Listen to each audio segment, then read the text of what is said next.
Dernier épisode de L'éléphant dans la pièce, nous avons reçu Michel Sibony, porte-parole de l'Union juive française pour la paix. Vous êtes né à Rabat.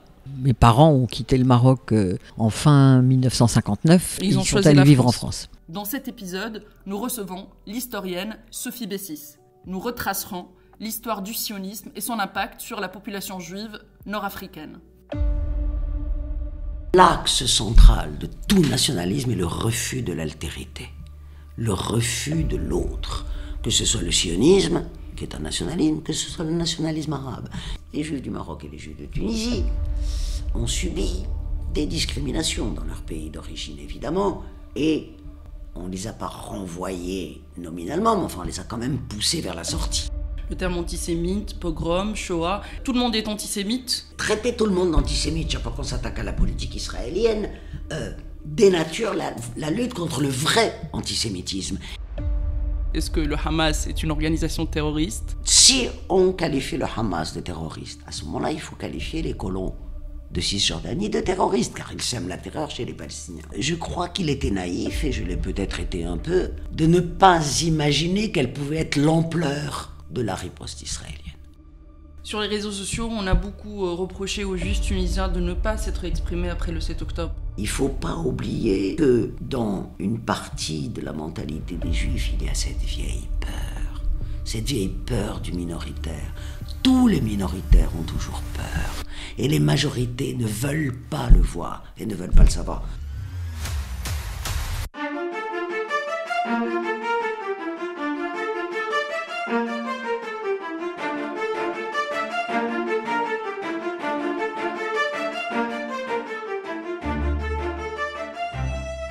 Sophie Bessis, bonjour. Bonjour. Merci d'avoir accepté cette invitation.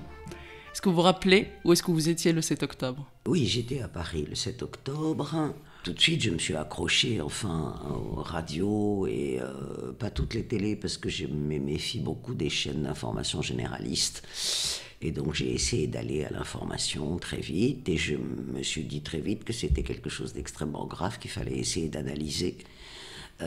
Et puis après, vous savez comment les événements se sont enchaînés extrêmement rapidement, c'est-à-dire que la riposte israélienne a été à la fois très rapide et épouvantable. Les jeunes de ma génération, ils ont très peu entendu de la question israélo-palestinienne sur les médias français, surtout à partir de la deuxième intifada, on n'en parlait plus. Alors que nous, de ce côté de la rive, c'est un peu du quotidien, c'est-à-dire que ça passe au JT, ça passe à la matinale des radios, quand on fait des flash infos, etc. On parle de ce qui se passe en Palestine. On a remis cette question sur la table, quelque part.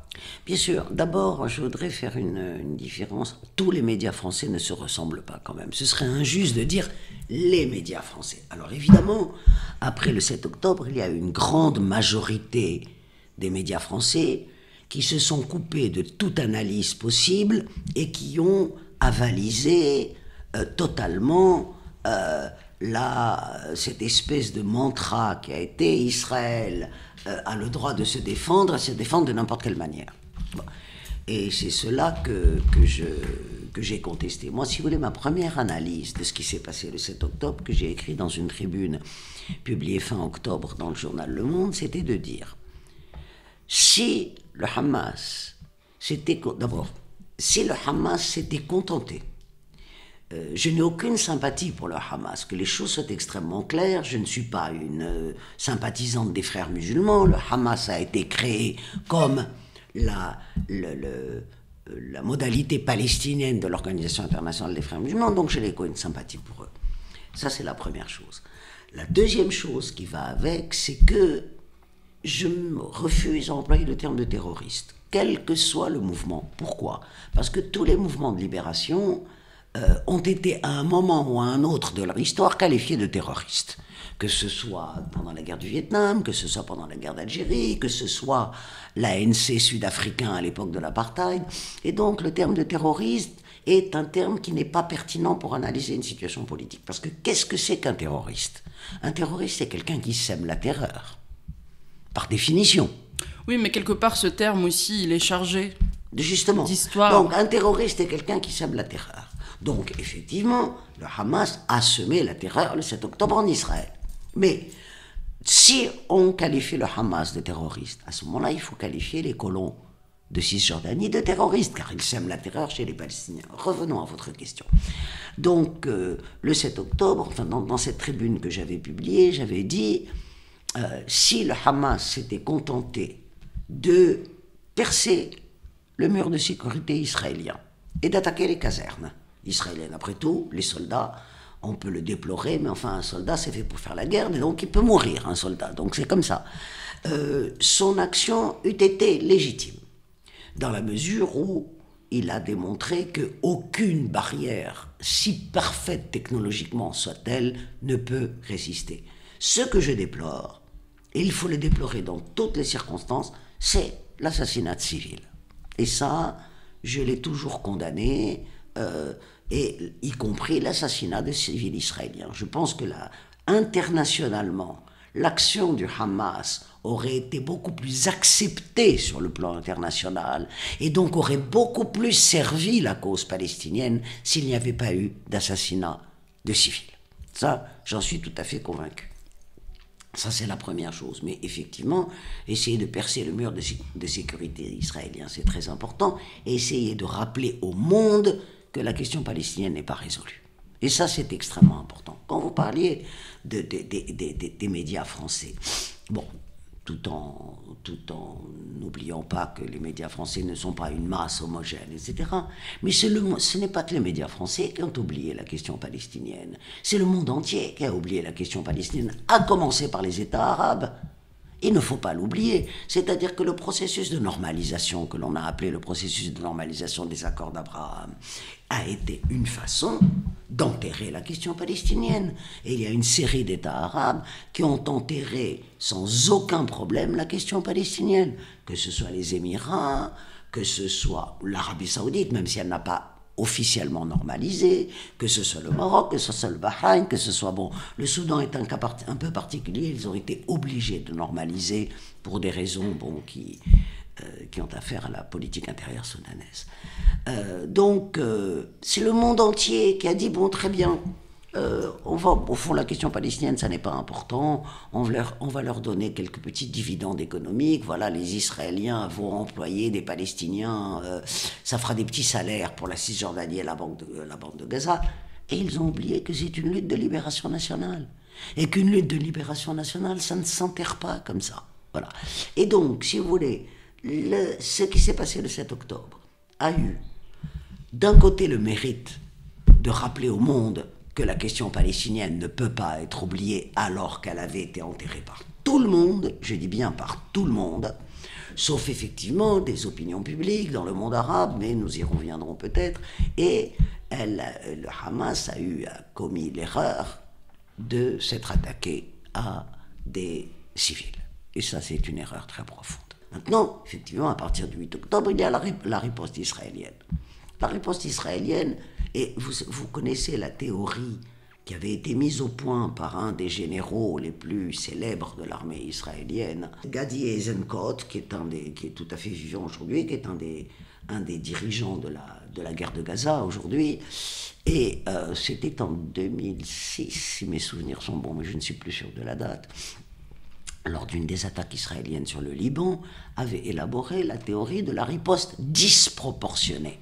C'est-à-dire, chaque fois que les Palestiniens commettent un acte contre l'État d'Israël, il faut que notre riposte soit disproportionnée. C'est-à-dire qu'elle soit 10 fois, 20 fois, 30 fois plus importante que l'acte qu'ils ont commis. C'est un moyen de semer la terreur.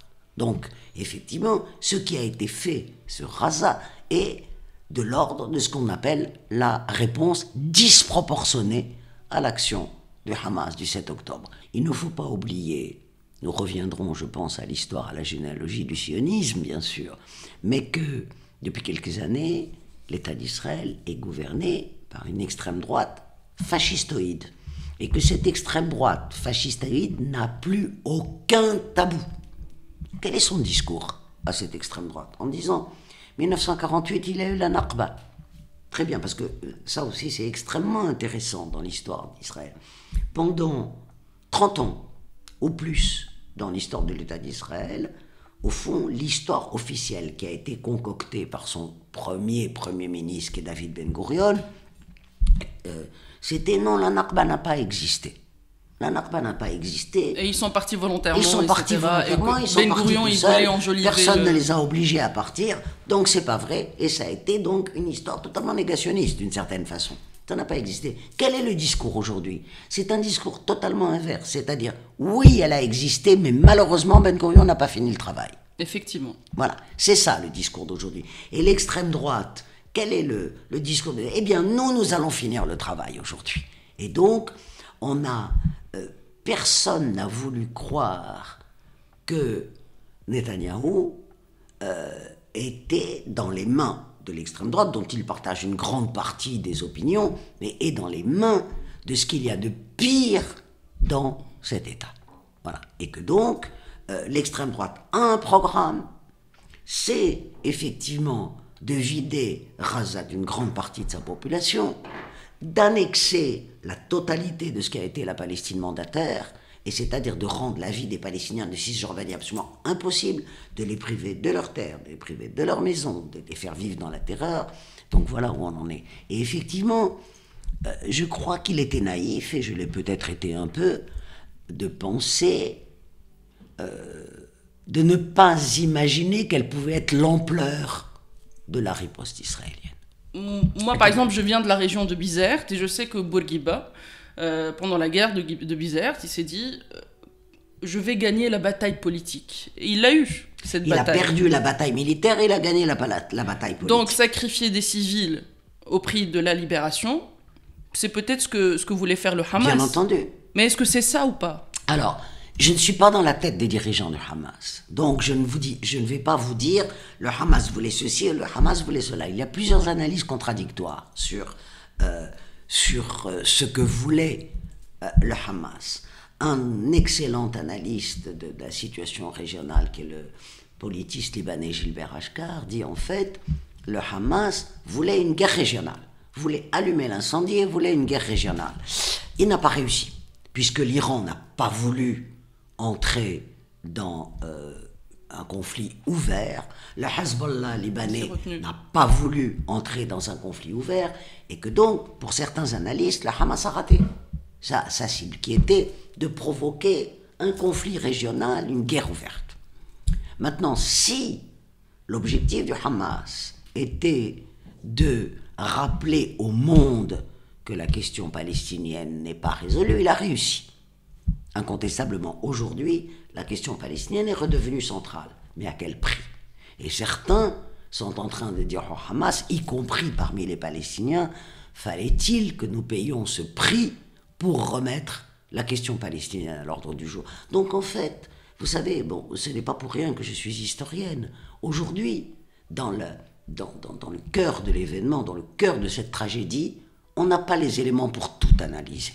Le prix payé par les Palestiniens pour cette remise à l'ordre du jour de la question palestinienne est absolument exorbitant. Ce qui me choque le plus, peut-être, c'est que tous les dirigeants d'ONG médicales, que ce soit Médecins du Monde, disent on n'a jamais vu ça. Et pourtant, ils ont l'habitude de la médecine de guerre. Et ils disent on n'a jamais vu ça.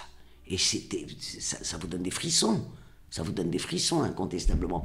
Et puis autre chose qui montre que l'extrême droite israélienne est vraiment au pouvoir aujourd'hui, et ce n'est pas seulement que l'armée israélienne tue des gens, ce n'est pas seulement que l'armée israélienne, que le pouvoir israélien, qu'Israël tout court, accule une population entière à la famine, c'est aussi qu'il tue la mémoire. Il bombarde les cimetières, il bombarde les sites archéologiques, il bombarde les sites historiques. La mémoire, c'est tous les sites historiques qui montrent une présence millénaire sur cette terre. D'abord parce que Gaza était, quand on regarde une carte, évidemment, Gaza était un carrefour commercial depuis l'Antiquité, bien entendu. Bon, ensuite, Gaza a été une possession ottomane, comme toute la région, etc. Donc il y a des traces historiques. Et on a l'impression que les Israéliens veulent faire disparaître toute trace historique non juive de cette région. Et c'est dramatique. Ça montre une sorte de négationnisme historique aussi qui m'apparaît extrêmement important. La semaine où votre tribune est sortie, c'était une période qui se prête au désespoir. Alors que vous avez choisi l'espoir quelque part, en disant que ce sont les faibles qui gagnent toujours contre les forts. Et vous avez J'ai pas dit toujours, parce que je n'en sais rien. Oui, voilà, les faibles qui gagnent. Et vous avez cité le Vietnam, vous avez cité la guerre d'Algérie, et vous n'avez pas parlé des natifs américains, parce que jusqu'au 7 octobre, on pensait que le sort des Palestiniens est très similaire à ce qui s'est passé aux États-Unis. Il y a un article, Israël et les natifs américains. Je vous parlais d'un article qui est paru dans une revue qui s'appelle Contretemps, une revue de gauche française, extrêmement intéressant. J'ai oublié le nom de l'auteur, mais enfin je pourrais vous le donner, qui est un Français juif, et qui justement fait ce parallèle avec les natifs américains dans cet article. En disant quoi ? En disant ce que j'ai dit aussi dans d'autres articles, en récusant le vocabulaire de la Shoah pour parler du 7 octobre. Moi, dans un article que j'ai écrit dans Le Monde diplomatique de décembre, je crois, je dis il ne faut pas employer ce vocabulaire-là. Le massacre du 7 octobre, il y a eu massacre, c'est l'évidence, ce n'est pas un pogrom. Qu'est-ce que c'était qu'un pogrom dans l'Europe centrale et orientale du 19e siècle et du début du 20e siècle, où les persécutions contre les Juifs ont été extrêmement importantes et sanglantes? Un pogrom était une incursion dans les quartiers juifs soit de Cosaques en Ukraine, soit qui était, en fait, c'était le pouvoir dominant qui commettait des exactions contre des dominés, contre des discriminés, contre des persécutés. Donc c'était un pouvoir dominant qui persécutait des dominés. C'était ça les pogroms.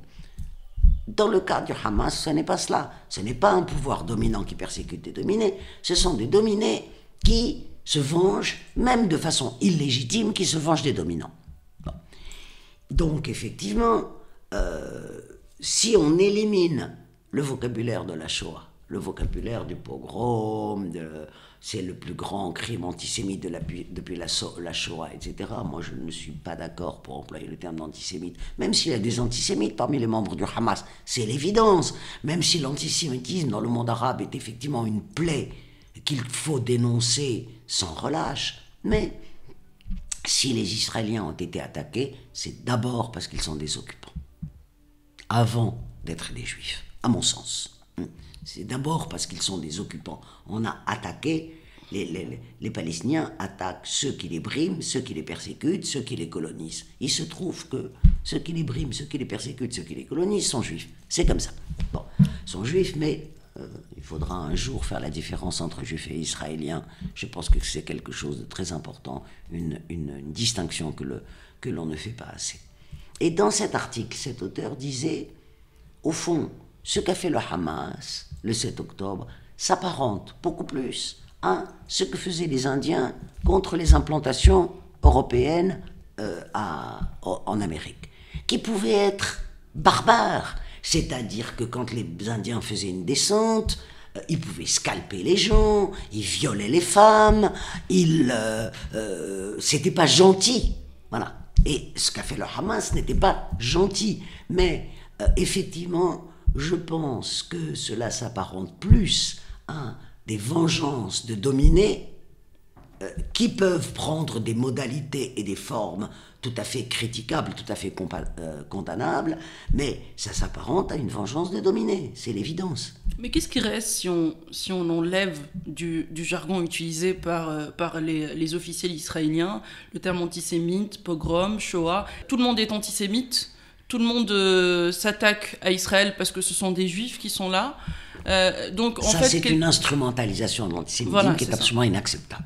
Traiter tout le monde d'antisémite chaque fois qu'on s'attaque à la politique israélienne dénature la lutte contre le vrai antisémitisme. Et de ce côté-là, je pense que le pouvoir israélien, en instrumentalisant la question de l'antisémitisme, rend un très mauvais service aux Juifs dans le monde. Au contraire.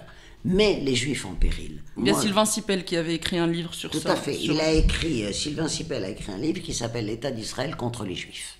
Et ce livre est excellent.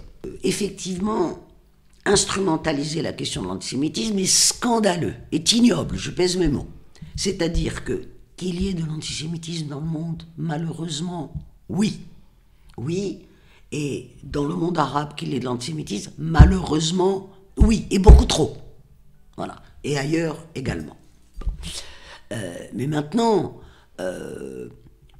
évidemment, toute personne, ou toute institution, ou toute ONG, toute association qui s'attaque avec raison aux crimes de guerre et aux crimes contre l'humanité que commet l'État d'Israël aujourd'hui à Gaza, ne peut pas être accusée d'antisémitisme.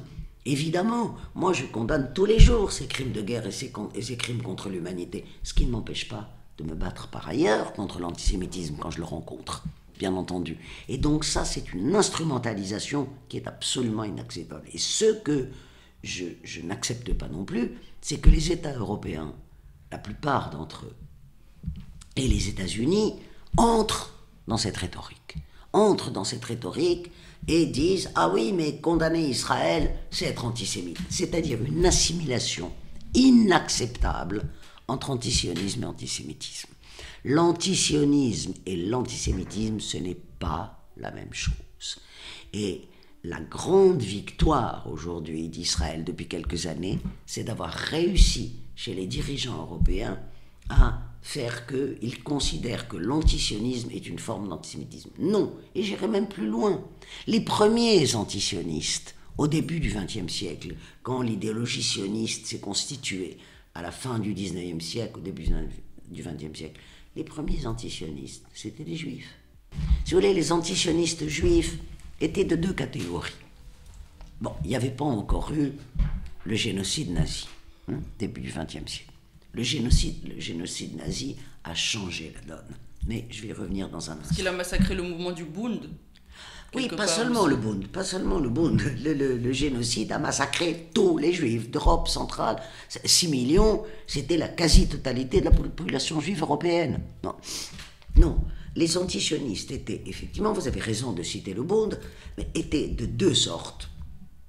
Un, les assimilationnistes, qu'on appelait les assimilationnistes, en disant nous devons nous assimiler aux sociétés dans lesquelles nous vivons. On peut garder une identité juive, mais nous sommes faits pour être des citoyens allemands, français, britanniques, néerlandais, tout ce que... Et les bundistes qui étaient nés, le Bund, pour vos auditeurs qui ne sauraient pas ce que c'est le mouvement socialiste juif de Russie et d'Europe centrale. Ils demandaient la reconnaissance d'une nationalité culturelle et non pas territoriale, en disant, mais qui était cette culture yiddish qui a disparu dans le génocide, en disant, oui, nous avons une identité culturelle, et nous voulons que cette identité culturelle soit reconnue au sein des nations dans lesquelles nous vivons, c'est-à-dire, à l'époque, dans l'Empire russe, et puis après dans ce qui est devenu l'Union soviétique, essentiellement. Et donc, c'est à ce titre-là qu'ils étaient antisionistes, et vous avez eu par la suite des grands noms dans l'antisionisme. Freud était antisioniste, Einstein était antisioniste, Hannah Arendt, en revanche, a été pour un foyer juif, mais contre un État juif. Hannah Arendt, la philosophe Hannah Arendt, juive allemande qui a fui l'Allemagne en 1933. Elle a fait la jeunesse sioniste aussi. Non, elle a été dans sa jeunesse à un moment sioniste, et puis elle a rompu avec le sionisme, et elle était contre un État juif. Hannah Arendt a écrit des textes extrêmement intéressants sur la nécessité de créer un État binational. Alors, quelle différence elle fait entre foyer juif et État juif ? Elle dit un foyer juif. Pourquoi pas un foyer juif ? Mais un foyer juif doit être à l'intérieur d'un État binational. Il n'est pas question de faire un État juif. Voilà. Elle était contre l'État juif. Donc elle était consciente du fait que cette terre de Palestine, c'était pas une terre sans peuple pour un peuple sans terre. Mais bien sûr. Mais beaucoup, c'est ce que dit Freud. Dit, écoutez, on ne peut pas aller, après tout, il y a des gens sur cette terre, on ne peut pas aller s'installer, c'est pas vrai, il y a des gens sur cette terre, pourquoi on irait leur prendre, au nom de quoi nous irions leur prendre leur terre ? C'est ce que dit Freud. Et donc, effectivement, le sionisme s'est créé sur une imposture, si vous voulez, qui est ce mythe de la terre sans peuple pour un peuple sans terre. Non. Et en fait, le sionisme est une modalité des nationalismes européens du XIXe siècle. Le XIXe siècle voit l'émergence des nationalismes européens.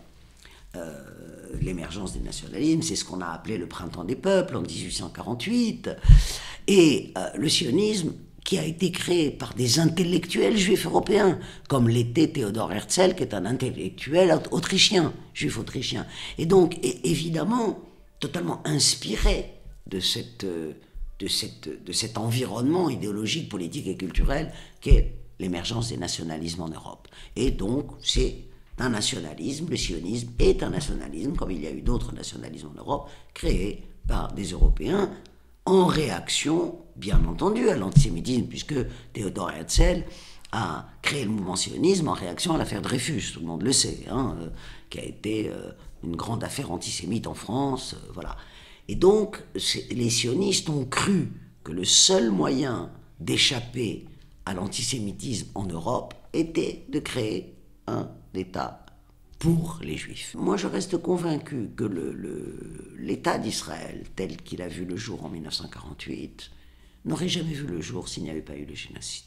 Le génocide nazi est un génocide réussi, dans la mesure où il a éliminé de la surface de la terre toute cette population juive d'Europe centrale, orientale, et d'une partie de l'Europe occidentale aussi, mais essentiellement Europe centrale, orientale et balkanique. Et que il y a eu en fait très peu de... Le génocide nazi a eu lieu dans la collaboration ou dans l'indifférence des autres pays. Dans la collaboration, si je pense à la France et au régime de Vichy, bien entendu, et dans le silence des autres. Mais dans la collaboration, si je pense aux Balkans, si je pense au régime roumain, qui était un régime fasciste, le régime de la garde de fer, non, la plupart des Roumains sont morts dans les chambres à gaz, le régime hongrois du régent Horthy, 90% des juifs hongrois ont été gazés, etc. Donc la complicité ou l'indifférence. Et quand on a découvert, et je mets le terme de découvert entre guillemets parce que les choses se savaient plus ou moins, l'ampleur de ce génocide, les Européens ont été envahis par un sentiment de culpabilité. Et les Américains aussi, parce que les Américains n'ont rien fait non plus pour empêcher le génocide. Donc, ont été envahis par un sentiment de culpabilité vis-à-vis des Juifs. Et en même temps, historiquement, c'est très intéressant, à la fois un sentiment de culpabilité et un renouveau de l'antisémitisme après la guerre. En Pologne, par exemple, vous avez eu en 1945 des exactions contre les Juifs, etc. Et tout cela a légitimé, aux yeux des Européens, la création de l'État d'Israël. Le problème, c'est que la création, les Européens responsables ou complices de ces génocides se sont déchargés de leur fardeau sur un peuple qui n'y était pour rien et qui s'appelle le peuple palestinien. Et c'est ça la tragédie de l'histoire.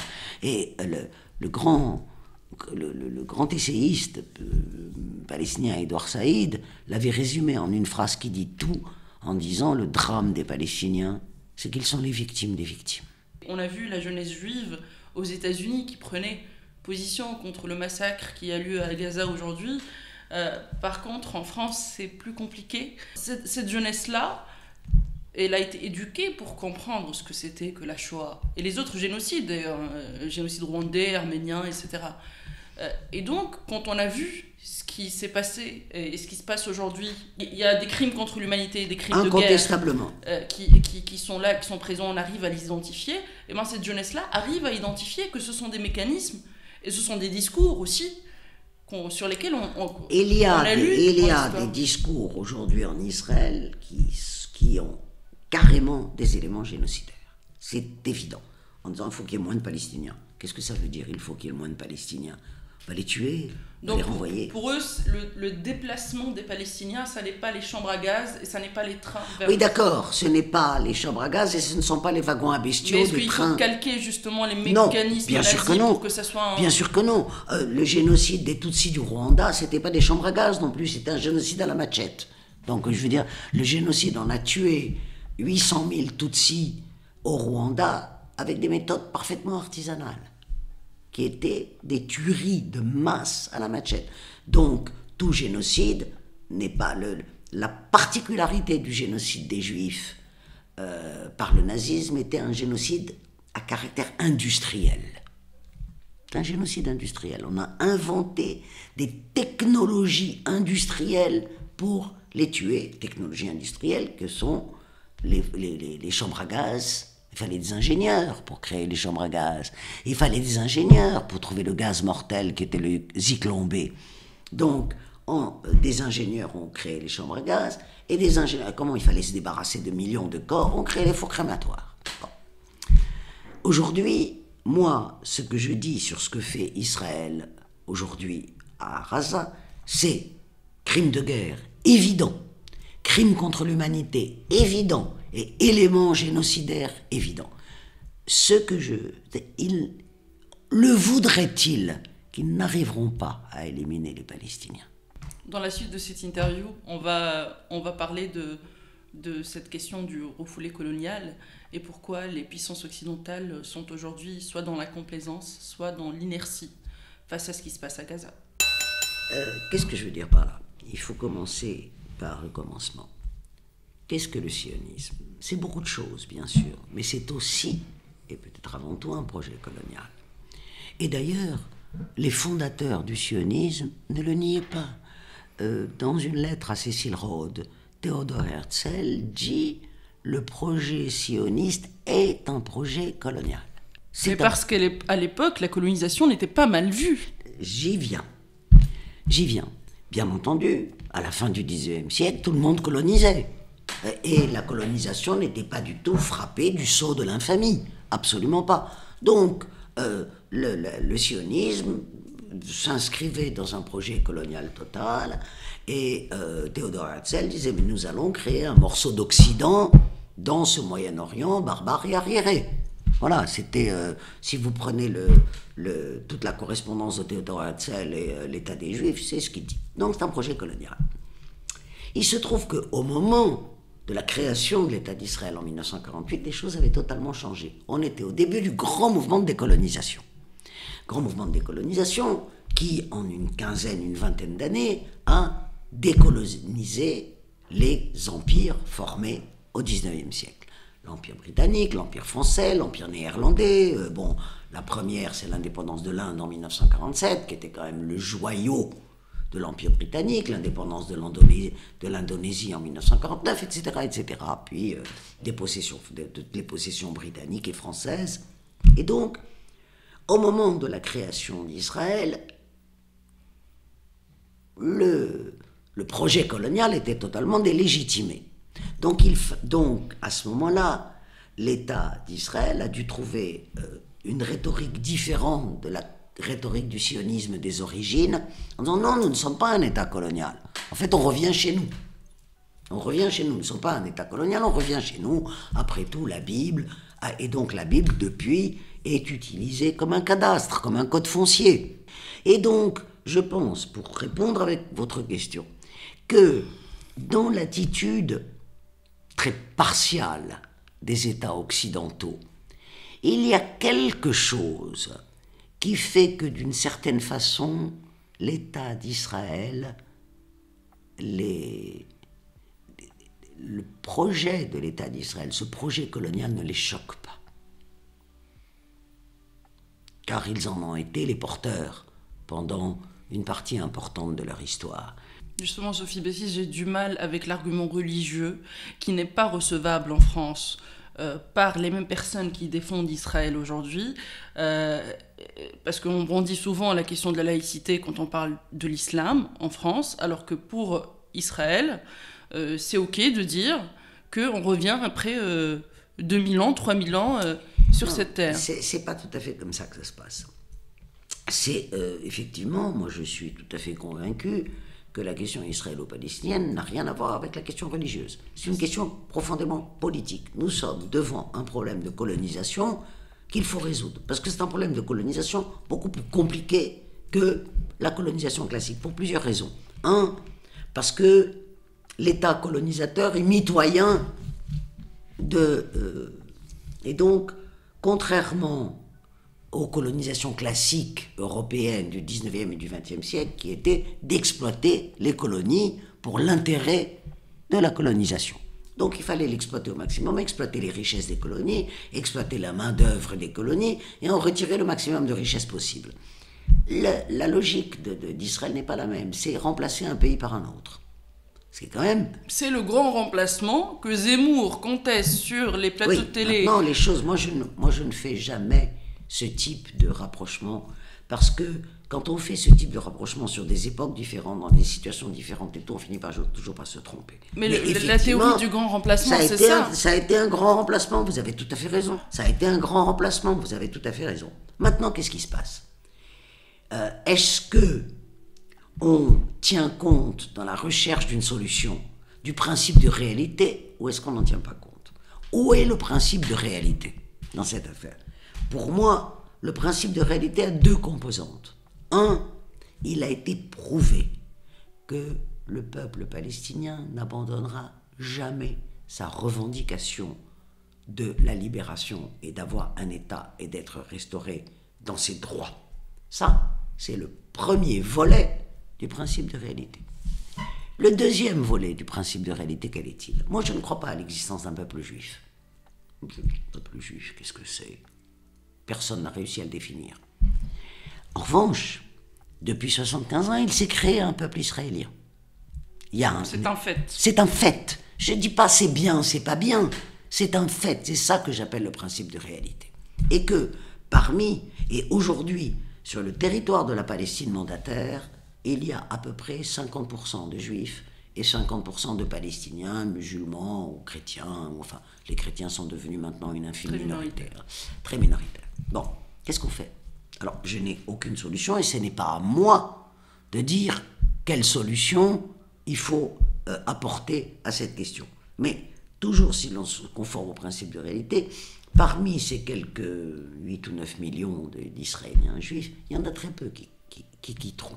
Donc, il faut trouver une solution pour que ces deux peuples, le peuple palestinien qui a un droit absolument irrépressible sur cette terre, et ce peuple israélien, on peut le regretter, mais qui s'est constitué depuis 1948, puisse arriver à cohabiter sans que l'un ne domine l'autre.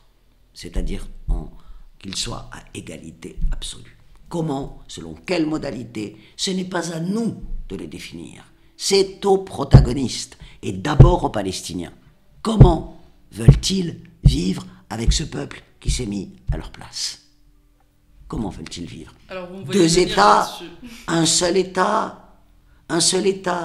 Dans ce cas, comment ? Une fédération, une confédération, un État binational ? C'est pas à nous de le dire. Et je pense qu'une des impasses actuelles, si vous voulez, que ce soit bien du côté des Occidentaux qui ont ressorti miraculeusement la question à deux États alors que plus personne n'en parlait, ou des États arabes qui n'ont jamais rien fait pour défendre les Palestiniens et le droit des Palestiniens, et qui sont maximalistes souvent.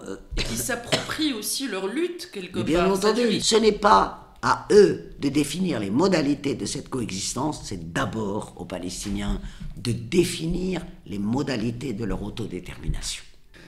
Il y a la montée des extrêmes des deux côtés. On ne peut pas le nier. Même la gauche israélienne, qui, entre parenthèses, la gauche israélienne, se radicalise, se droitise de plus en plus aujourd'hui après le 7 octobre. C'est pas la gauche qui se droitise, c'est qu'il n'y a plus de gauche. Mais bon. Voilà, qu'elle est très minoritaire. Très, très minoritaire.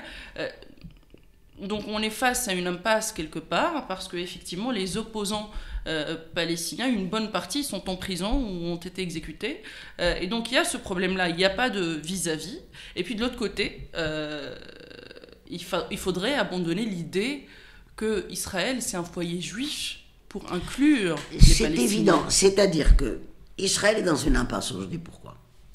Israël, selon une loi, c'est une vieille histoire depuis la création de l'État d'Israël, mais qui a été actée dans une loi fondamentale en 2018, qui est Israël, c'est l'État des Juifs, c'est la nation des Juifs. Or, il y a 20% de population arabe, 21% de population arabe en Israël, qui sont les Palestiniens qui ne sont pas partis en 48. Donc, à peu près 20% de la population de ce qui est aujourd'hui l'État d'Israël. Sans parler des non-juifs, dont d'autres on sait très bien que par exemple dans les migrations russes en Israël, depuis après la chute du mur de Berlin, il y a environ 20% des Russes israéliens qui ne sont pas juifs. À l'époque, le seul moyen de quitter l'Union soviétique, c'était de partir en Israël. Donc il y avait un tas de gens qui voulaient quitter l'Union soviétique et qui ont dit on est juif. On est juif, alors qu'ils ne l'étaient pas, pour pouvoir partir. Et quand ils sont arrivés en Israël, ils ont dit non, après tout, on n'est pas juifs. Donc on reste, nous sommes... Une fois qu'ils ont obtenu la nationalité, etc., il y en a qui portent des croix grandes comme ça, et puis voilà. Bon. Donc, soit dans la configuration actuelle, parce que moi je ne crois pas à l'avenir de l'État d'Israël tel qu'il est aujourd'hui. Je n'y crois pas. Mais supposons, soit c'est un État juif, alors ce n'est pas un État démocratique. Soit c'est un État démocratique, alors ce n'est pas un État juif, c'est l'État de toute sa population. Voilà. Donc effectivement, on ne peut pas être à la fois un État juif et démocratique. Comme partout ailleurs, quand la religion, on ne peut pas être un État où l'islam est religion d'État et démocratique. C'est la même chose, au fond de ce côté-là. Et ce que je veux dire peut paraître être une insanité aux yeux de beaucoup de gens. Là où il y a une religion d'État, ça ne peut pas être un État démocratique parce que les minorités n'ont pas les mêmes droits que la majorité. Donc ce n'est pas un État démocratique. Alors l'angle mort, c'est effectivement que la plupart des Occidentaux ont oublié les Palestiniens, l'angle mort. Et les Palestiniens d'Israël également. Donc effectivement, jusqu'à ces dernières années, l'État d'Israël a fonctionné comme une démocratie pour les Juifs. Je dis bien pour les Juifs. Démocratie, c'est la démocratie pour tous ses citoyens. Voilà, ce que n'a jamais été Israël. Il ne faut pas oublier que les Palestiniens d'Israël ont vécu sous un régime militaire jusqu'en 1966 en plus. De 48 à 66, ils ont vécu sous un régime militaire. Donc c'est très compliqué. Alors qu'est-ce qui se passe au niveau de la diplomatie américaine, au niveau de la diplomatie française, au niveau de la diplomatie allemande? Donc là, on ne parle pas de la population. On parle des personnes qui ont un savoir, qui maîtrisent la question, dont le travail est de comprendre la géopolitique, l'histoire, la diplomatie, etc., et qui, aujourd'hui, sont complaisants avec ce qui se passe. C'est ça la question. C'est beaucoup plus compliqué que ce que vous dites.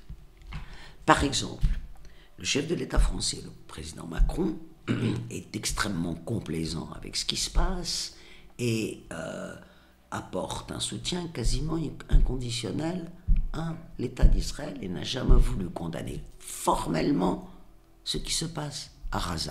Même si maintenant on dit non, c'est trop quand même, vous exagérez, etc. En revanche, il a tout le Quai d'Orsay contre lui. Les diplomates du Quai d'Orsay critiquent sans ménagement la position officielle française. Donc c'est plus compliqué que ça. Pourquoi ? Parce que si je prends l'exemple de la France, jusqu'à Sarkozy, jusqu'à la présidence Sarkozy, la France a eu sa fameuse politique arabe. On parlait de la politique arabe de la France, et à partir de De Gaulle jusqu'à Sarkozy, la France avait des positions très correctes, on peut dire, sur la question israélo-palestinienne, c'est-à-dire, bon, c'était les deux États, mais ils défendaient, la critique d'Israël était une critique publique, la critique de la politique israélienne. Souvenez-vous du voyage officiel de Jacques Chirac en Israël, qui avait repoussé le service de sécurité israélien en disant « je veux rencontrer des Palestiniens, sinon je reprends l'avion ». Enfin, il avait vraiment menacé. Donc, il y avait une véritable politique arabe de la France, qui a été progressivement abandonnée. Abandonnée à partir de Nicolas Sarkozy, abandonnée à partir de François Hollande, et alors là, le summum, c'est il n'y a plus de politique arabe de la France. L'Allemagne, c'est autre chose. L'Allemagne, qui est une position indéfendable, c'est-à-dire le soutien absolument inconditionnel à Israël, quoi que fasse Israël. Mais pourquoi ? Parce que les Allemands essayent de faire oublier qu'ils sont les auteurs d'un des plus grands génocides de l'histoire. On ne peut pas comprendre la position allemande si on oublie que le génocide hitlérien est un génocide allemand. Bon, et que donc, c'est une espèce de question existentielle en Allemagne. Il faut défendre Israël quoi que fasse Israël. Il y a un historien israélien qui fait partie de ce qu'on appelle les nouveaux historiens, qui s'appelle Ilan Pappé, qui a critiqué la position de soutien inconditionnel de l'Allemagne à Israël en disant « Il y a 80 ans, l'Allemagne a commis un crime, aujourd'hui elle commet une faute ». Le Royaume-Uni, la Grande-Bretagne, c'est différent. La Grande-Bretagne a toujours été alignée sur les États-Unis. Donc elle n'a pas de politique étrangère autonome, la Grande-Bretagne. Elle n'en a aucune.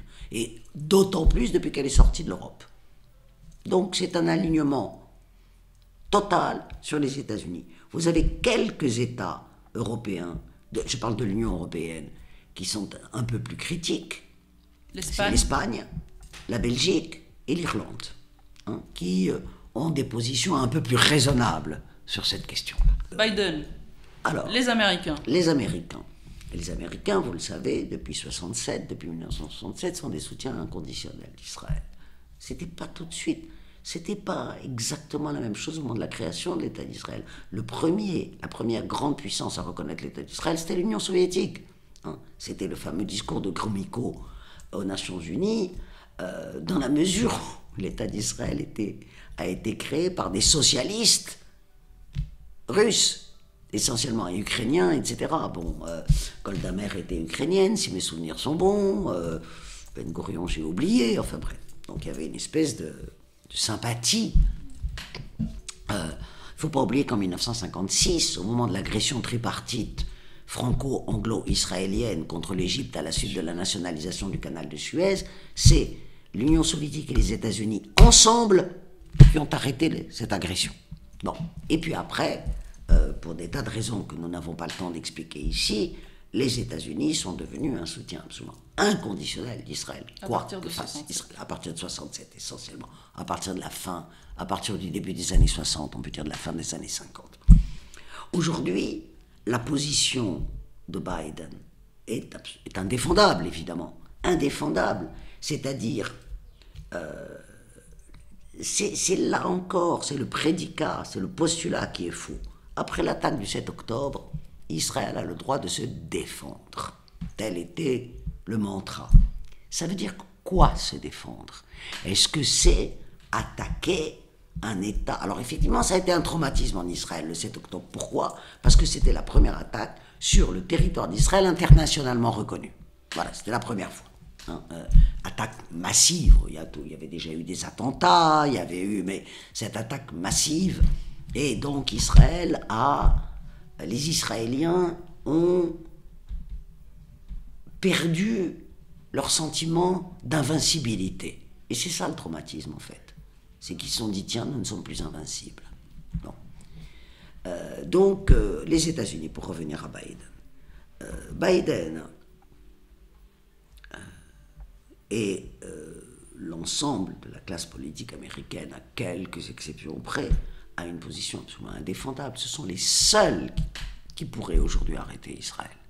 Parce que non seulement les États-Unis utilisent leur droit de veto au Conseil de sécurité, etc., mais ils livrent des armes et des munitions à flux tendu à Israël.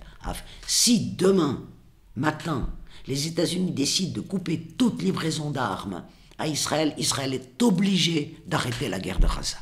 Et donc, moi personnellement, je considère que les Américains aujourd'hui sont des complices de crimes contre l'humanité. Que les choses soient extrêmement claires, dans la mesure où c'est eux qui financent la guerre. Maintenant, sur le plan purement politique, Biden, c'est le vieux parti démocrate. Cette jeunesse du parti démocrate américain est contre le soutien inconditionnel à Israël. Donc beaucoup d'entre eux ne voteront pas Biden aux prochaines élections. Et ensuite, une partie des juifs américains, qui n'ont pas un poids électoral démesuré. Il y a à peu près 6 millions de juifs sur 350 millions d'habitants aux États-Unis. Mais comme le vote américain se fait selon les États, donc à New York, le vote juif est important, dans un certain nombre d'États, le vote juif est important. Et donc il y a une partie de plus importante des juifs américains qui sont contre le soutien inconditionnel à à Israël, il existe de plus en plus une gauche juive américaine. Et donc il y a eu même des manifestations avec des grandes pancartes où il était écrit « Not in our name », c'est-à-dire ce n'est pas parce que nous sommes juifs que nous soutenons Israël. Ce que fait Israël, c'est pas en notre nom, et nous refusons qu'il le fasse en notre nom, parce qu'Israël profite de la confusion entre juifs et israéliens. C'est ce qu'on n'a pas vu en France d'ailleurs. Alors, en France, il y a eu les guerrières de la paix, il y a eu le collectif Tzedek. Il y a les guerrières de la paix, il y a un mouvement qui s'appelle le mouvement juif décolonial, qui s'appelle Tzedek également. Ça commence tout doucement. Ça commence tout doucement. Une des raisons, à mon sens, pour lesquelles en France c'est beaucoup plus timide qu'aux États-Unis, c'est que la majorité de la population juive française est une population issue du Maghreb. Les Juifs du Maroc et les Juifs de Tunisie ont subi des discriminations dans leur pays d'origine, évidemment, et on ne les a pas renvoyés nominalement, mais enfin, on les a quand même poussés vers la sortie. Hein. Il faut quand même appeler un chat un chat. Et d'ailleurs, les États arabes ne se sont pas rendus compte à quel point, ça c'est un point très important, ils avaient aidé l'État d'Israël, parce qu'ils ont contribué au peuplement de l'État d'Israël en renvoyant leurs Juifs. Et moi, j'ai toujours pensé que dans cette question, sionisme et nationalistes arabes étaient des ennemis complémentaires. Maintenant, qu'est-ce qui s'est passé au niveau de l'immigration? Il y a une partie des Juifs, ça il faut bien le dire aussi, parce qu'il faut tout dire, qui au début des années 50 a émigré en Israël par conviction sioniste. Il y a environ, on estime que dans les années 50, il y avait environ 100 000 Juifs en Tunisie à peu près, et qu'un quart de cette population, un petit quart de cette population, a émigré en Israël par conviction sioniste. Donc ça, l'État tunisien n'y est absolument pour rien. Donc pour le coup, ça, c'est après l'indépendance que ça commence à se passer. Et donc, en quoi je dis que ce sont des ennemis complémentaires, les nationalismes arabes et le nationalisme sioniste? C'est que, d'un côté, vous aviez un État, un jeune État qui s'appelait l'État d'Israël, et qui avait besoin de population, et donc qui a essayé d'attirer les populations juives du monde arabe, par le biais des actions de l'agence juive, par exemple, évidemment, l'agence juive qui a négocié avec des États arabes pour l'émigration des Juifs. Et d'un autre côté, des États arabes, pas seulement la Tunisie, mais tous, plus ou moins, qui voulaient se débarrasser de leurs Juifs. Qui voulaient se débarrasser de leurs Juifs, parce qu'au fond, ils voulaient créer, comme je vous le dis, des États homogènes. Bon, au Maroc, en Algérie, on n'a pas pu virer les Berbères parce que c'est une part trop importante de la population, mais enfin, des États homogènes, des États musulmans ou arabes, ça dépend des pays, etc. Et donc, d'une certaine façon, les intérêts de ces deux ennemis, qu'étaient le sionisme et le nationalisme arabe, les intérêts se sont rencontrés. C'est-à-dire, les uns voulaient se débarrasser de leurs Juifs et les autres voulaient une population. Donc, l'agence juive, dans le cas du Maroc, par exemple, l'agence juive a négocié avec le roi du Maroc, Hassan II. C'est officiel, pratiquement. Donc, a négocié, parce qu'au Maroc, c'était une population juive extrêmement importante, d'environ 350 000 personnes, hein, ce qui est énorme. Ce qui fait qu'aujourd'hui, d'ailleurs, vous avez environ 800 000 Israéliens juifs qui sont d'origine marocaine en Israël. Donc, voilà ce qui s'est passé. Donc, il est évident que, involontairement peut-être, mais en ne considérant pas leurs juifs comme des citoyens à part entière et en les discriminant et en les poussant au départ, comme une grande partie d'entre eux sont partis en Israël, les États arabes ont aidé Israël à se peupler. Et donc il se trouve qu'il y a dans la population française juive, il y a un sentiment anti-arabe en disant au fond ils nous ont virés. Ils nous ont virés de chez nous, ils nous ont renvoyés, ils nous ont pris nos biens, ils nous ont tout pris. Et donc, le sentiment anti-arabe de la population d'origine maghrébine, et bon, je vous dis, la population juive d'origine maghrébine la plus importante dans la population française juive qui tourne autour de 600 000 personnes, là aussi, hein, c'est extrêmement modeste, c'est-à-dire 600 000 personnes... Ça fait à peine 1% de la population française, c'est peanuts. Il faut pas, parce qu'on accorde tellement d'importance aux Juifs remettons les choses à leur place. C'est 1%, même pas 1%. C'est 0,8% de la population française. Bon. Mais, effectivement, cette espèce d'intimité conflictuelle qu'il y a en France entre juifs et arabes fait que les choses sont beaucoup plus difficiles. Mais ça commence. Moi, je ne suis pas pessimiste dans ce sens où il y a de plus en plus de Français juifs qui disent non. Nous sommes contre la politique israélienne, nous refusons d'être assimilés à Israël, et malheureusement, Israël veut entretenir cette confusion. Israël veut dire, nous représentons tous les juifs. Et il y a de plus en plus de juifs dans le monde qui disent non, nous n'avons rien à voir avec Israël, Israël ne nous représente pas. C'est encore timide en France, mais ça commence. Sur les réseaux sociaux, on a beaucoup reproché aux juifs tunisiens de ne pas s'être exprimés après le 7 octobre pour condamner les attaques sur Gaza.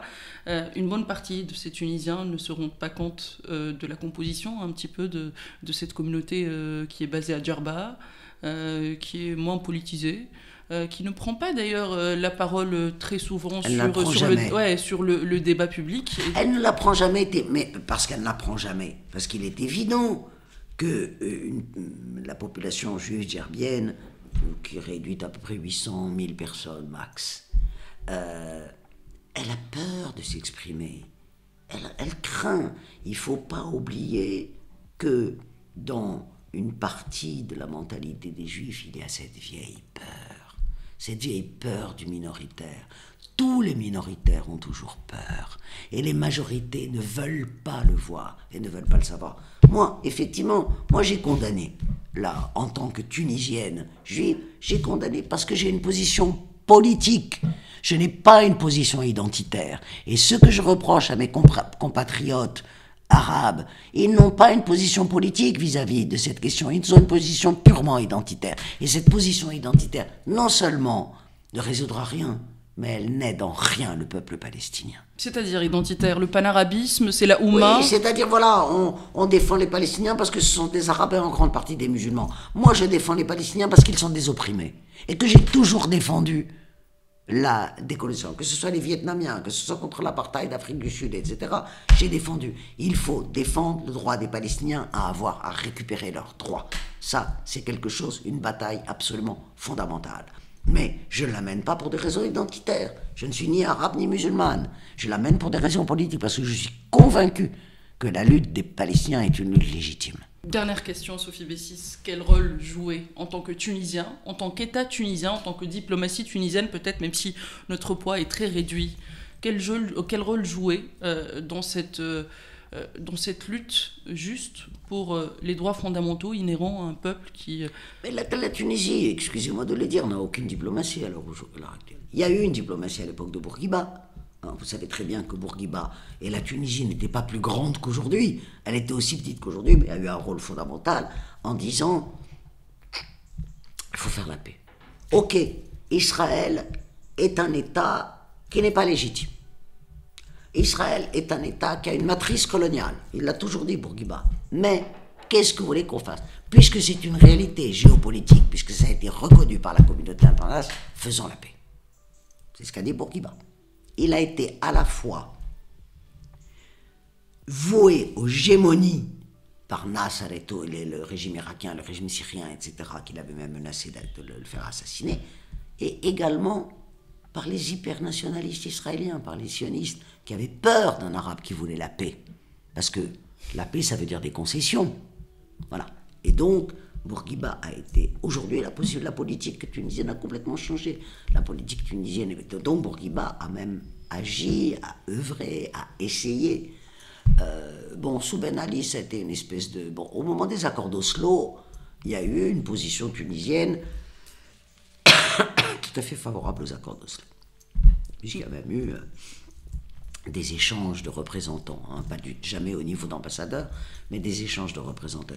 Aujourd'hui, vous savez que par rapport à l'ensemble des États arabes, la Tunisie a une position maximaliste, c'est-à-dire refuse de reconnaître l'existence même de l'État d'Israël. Telle est la position officielle de la Tunisie aujourd'hui. Mais la position de Bourguiba n'est plus tenable, on va dire, parce que Bourguiba serait accusé aujourd'hui d'être un normalisant, qui est un peu l'insulte ou l'accusation ultime. Bourguiba n'aurait pas été un normalisant. Bourguiba a été pour une solution politique.